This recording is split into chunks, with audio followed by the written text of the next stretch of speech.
Thanks, Jesse. Hi, everyone, and thanks for joining us today.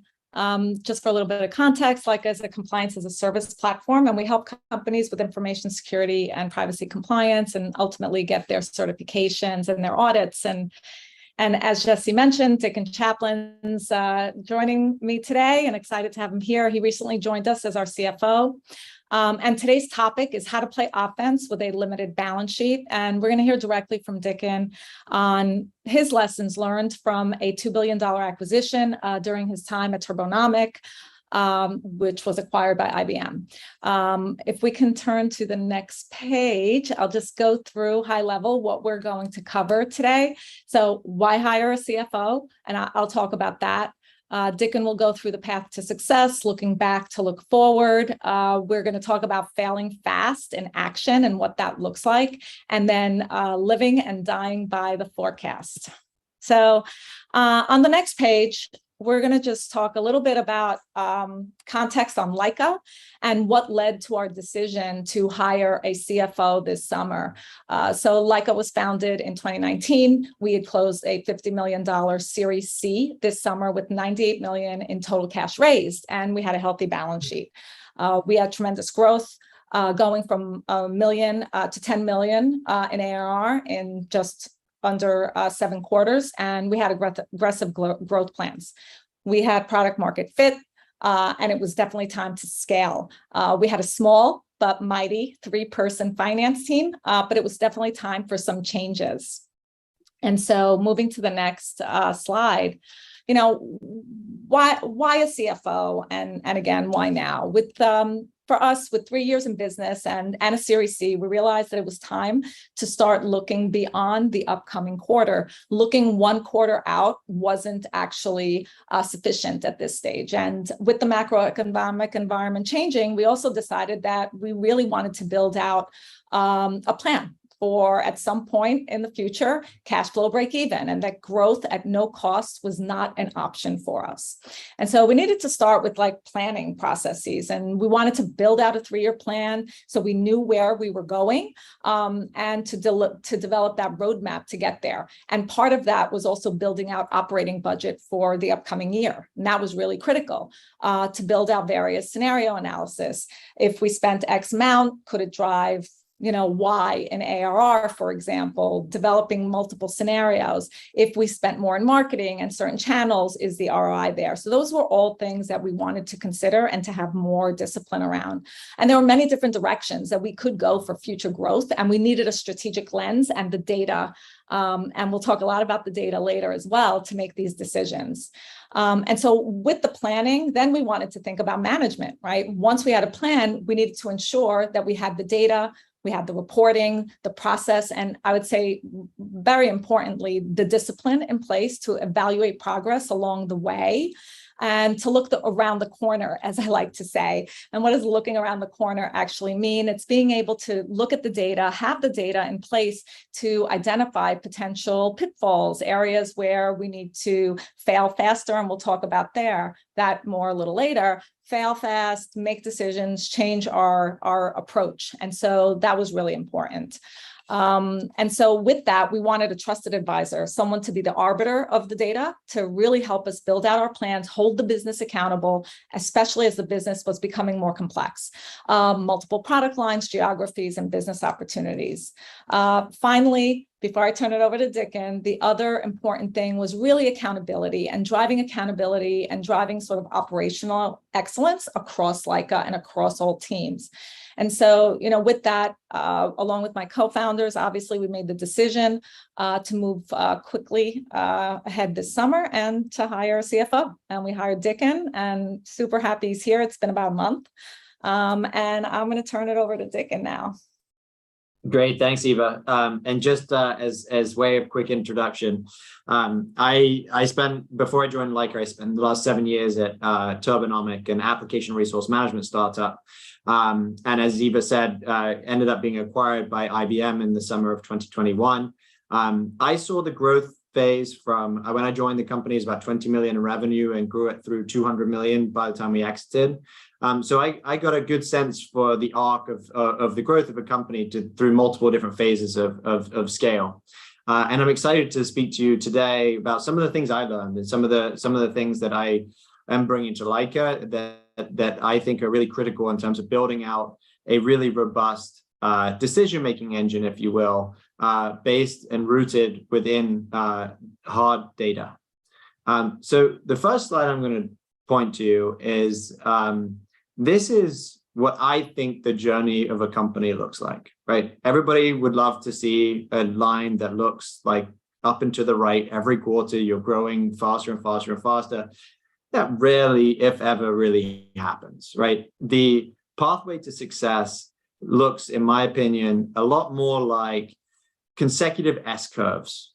And you see here these S-curves where sometimes you're accelerating, sometimes you're plateauing, sometimes you may, unfortunately be decelerating and going in the wrong direction.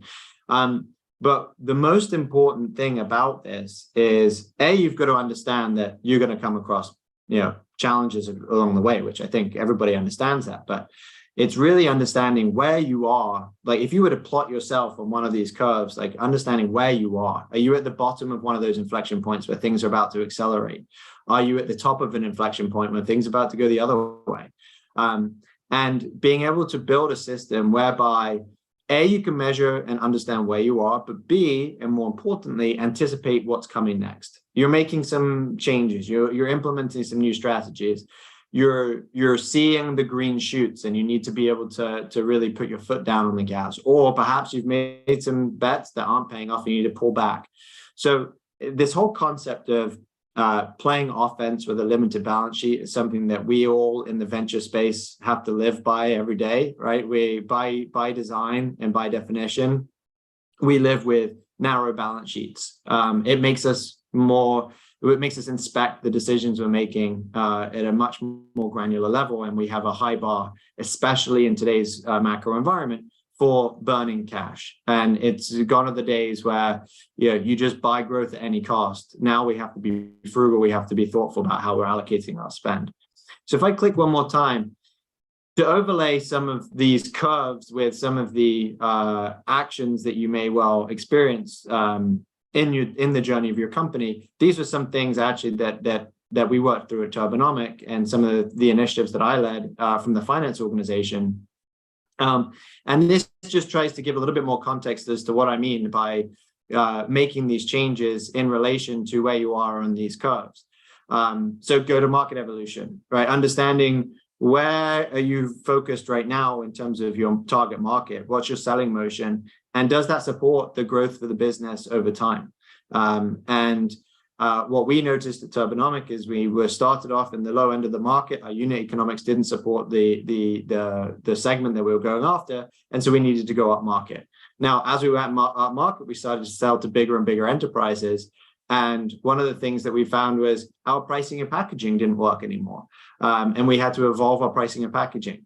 Looking back in hindsight now is always fun, but one of the things that I think we realized was our pricing was attached to a static physical unit that wasn't growing with our customers. And one of the things we found in our analyses was, we're not growing with our customers. Our customers are growing, their infrastructure is growing, but our retention isn't growing sequentially. And so we had to go through an overhaul of our pricing and packaging, and multiple different initiatives over the course of time come along.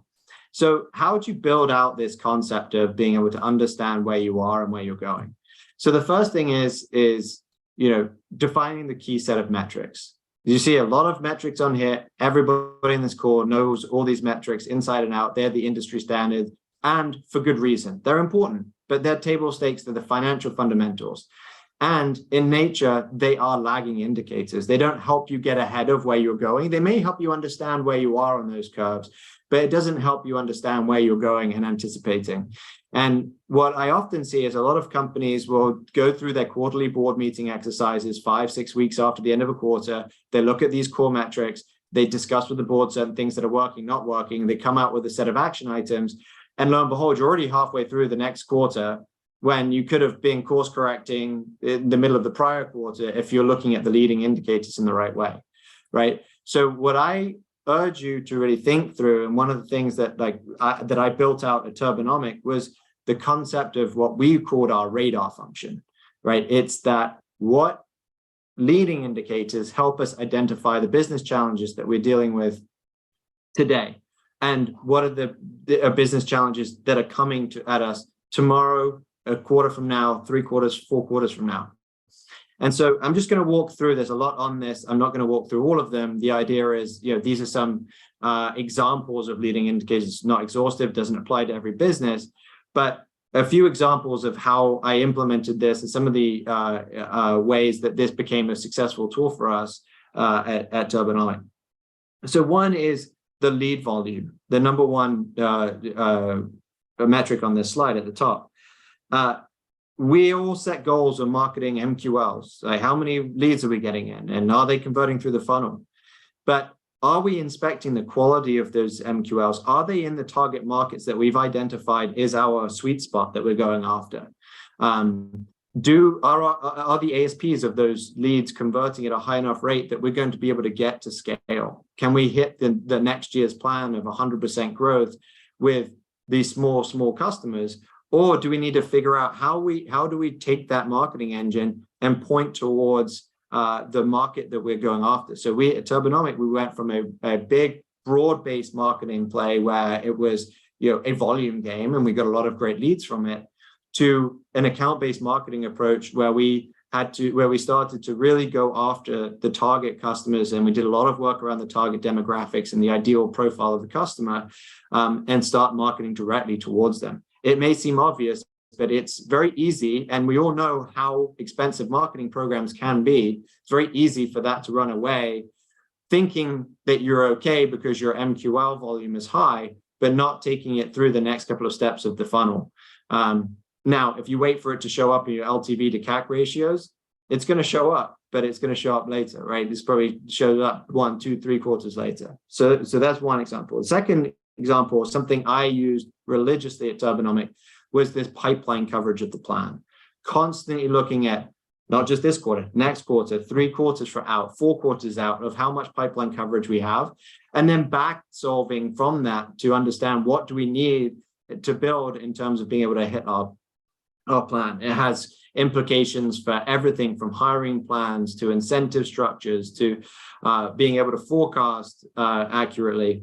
And that was something that I found was incredibly valuable. Again, seems like 101, but it's something you need to do from the beginning. And then 3, this one was a really important insight for us, as we changed that segmentation model, going from an inside sales model to an enterprise and focusing on the commercial space, going to the enterprise space, going up market. We made this change. We put our plan into motion. And what we noticed in the first 2 quarters of making the change was our sales rep attainment of their quota just was nowhere near where it needed to be. Now, that brings up a whole host of questions, but one of the most important insights that we had was we have a whole host of people who are about to walk out the door, because if sellers aren't making money, they're not going to stick around. So we were doing something wrong as a management team in terms of our strategy. And there were also other implications around product needs, etc. But it also helped us identify the right profile for the sellers. It helped identify where we needed to make performance changes, but also that we had perhaps set our incentive structures wrong. And so we managed to proactively change that and make sure we retain our talent. So those are a few examples of how to implement this radar function. It's important to hire the right team, get the right skill set to manage this, and build the right systems, because you can't do this without the right systems and the right data that you need to collect. So that's the whole thesis and theory around this radar function, is anticipating where you're going to be next. I also wanted to make a note, something that I think we all, as leaders in venture startups, have a responsibility to both ourselves and to the investors, is we have to make bold bets. Although we have limited resources, we've got to take a deep breath, and we have to say, this is going to be a big strategic initiative for us. We're going to do it, right? And we're going to spend. It's going to change the trajectory of the business.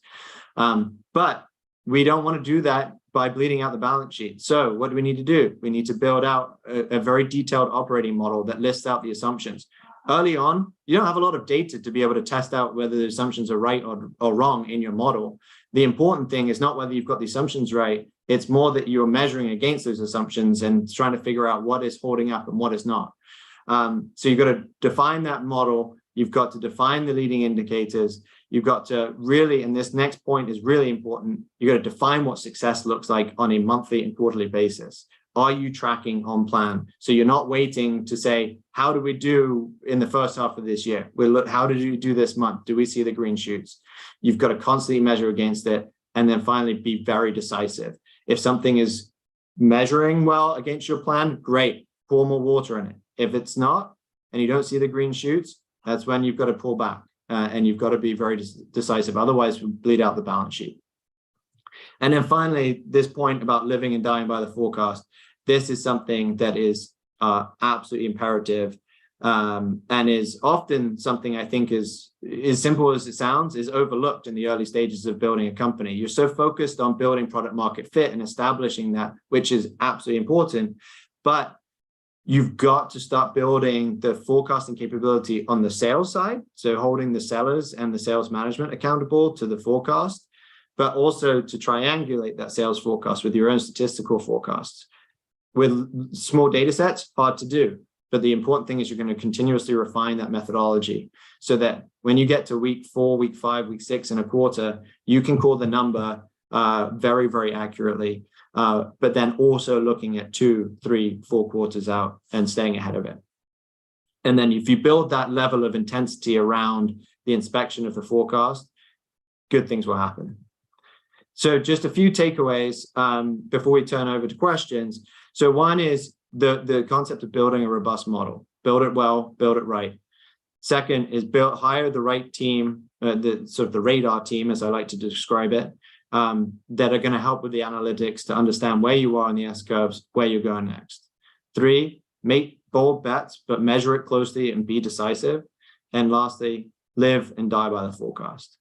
So Eva, I'm going to pass it back to you before we jump into questions.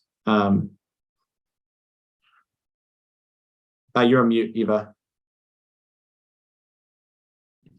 Yes, I was on mute. Thank you, Dicken. That was great. And I definitely see some questions in Q&A. I think before we move to that, the only recommendation that I would make here to the team is, and to everyone who's listening, is, once you find product market fit, time to scale, I definitely would, and then it's time to scale. And so I would say at that point, at early stages of finding product market fit, I would say invest at that time early on a strong like FP&A function and on some of the tools before you even get to the point where you need to hire a CFO. Building sort of this capability, building out the KPIs, all of the metrics, and that discipline that Dicken talked about is something I would definitely recommend all do earlier rather than later, at earlier stages of product market fit. So I think that's the only other thing I would add before we go to the Q&A.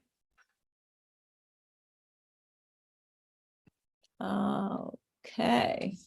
So at what stage should a company hire a CFO? I guess that's the first question. So like I think we talked a bit about this. So when you're getting to the point where you really have found strong product market fit, and you're looking to scale, that is the time to invest. That is the time that we made that decision to scale.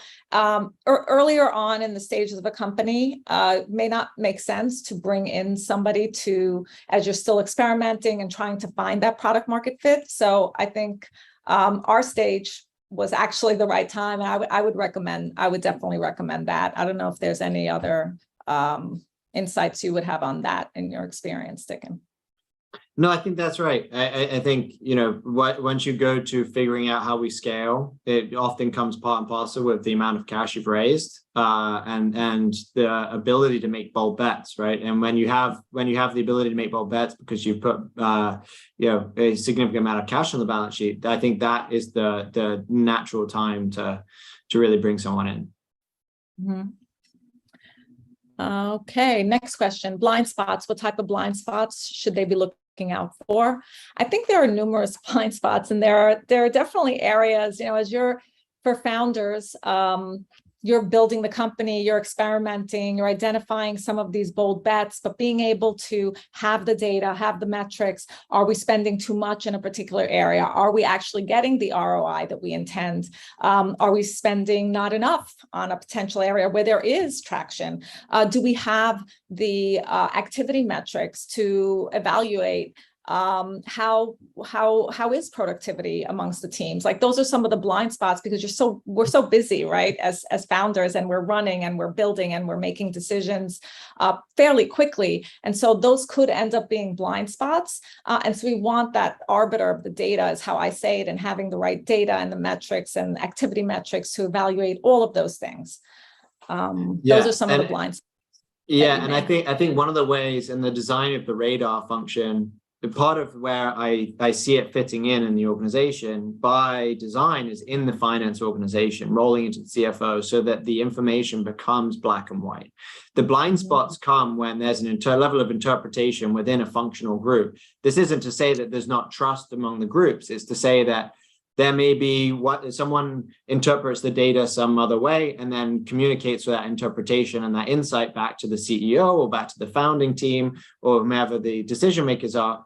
And at that point, there's been a level of interpretation that goes along instead of seeing that black and white data. So what we've done at Laika is we've actually centralized all the analytics and strategy and operations teams to be under the umbrella of the CFO, solely for the purpose of making sure we have a consistent way that we're analyzing the data and the information, which I think is a really important way to avoid the blind spots.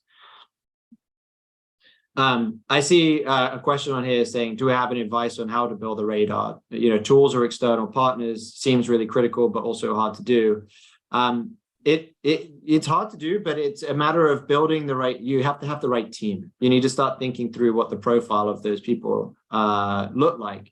I've hired a lot of people into these roles over the last decade, and where I've had a lot of success is consultants, management consultants, investors, the young investors that are looking to try and get some operational experience, people that have really, really, really strong analytical capabilities, but at the same time have the business context, the business sense to be able to make sense of that information, not just a pure math person. So one is you've got to hire the right team and the right profile. And two, when you're thinking about the tools, I mean, the biggest tool for all of us to begin with is like your CRM. It's Salesforce, if you use Salesforce or HubSpot, etc. And then as you build out the rest of your stack, it's how do you collect the information from product? How do you collect the information from marketing, and having all those tools implemented in the right place, and then being able to figure out how to make sense of that information through the robust analytics and business intelligence. I'll answer this next one. What does the org structure look like under the CFO, and how big is the team? So for Laika, at Laika, I have my corporate controller. I have my finance person, who think of that as your FP&A person. I then have revenue operations that are going to be all your systems, tools, metrics management on the go-to-market side, and then strategy and analytics. So it's really 4 key direct reports, and then the teams underneath them. How about the next one? Building a forecast, at what stage?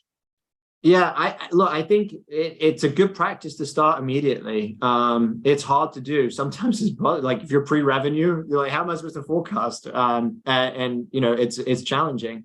But I think once you pick a methodology that you want to start using, you're going to see how accurate it is, and maybe you have to change methodologies. But the fact that you can play with that when the stakes are lower earlier on, and you'll start to understand really what moves the needle, that's where I think it's so important and valuable to build it from the beginning. Not only that, but also to start requiring the sales reps to start giving you a forecast that you hold them accountable to.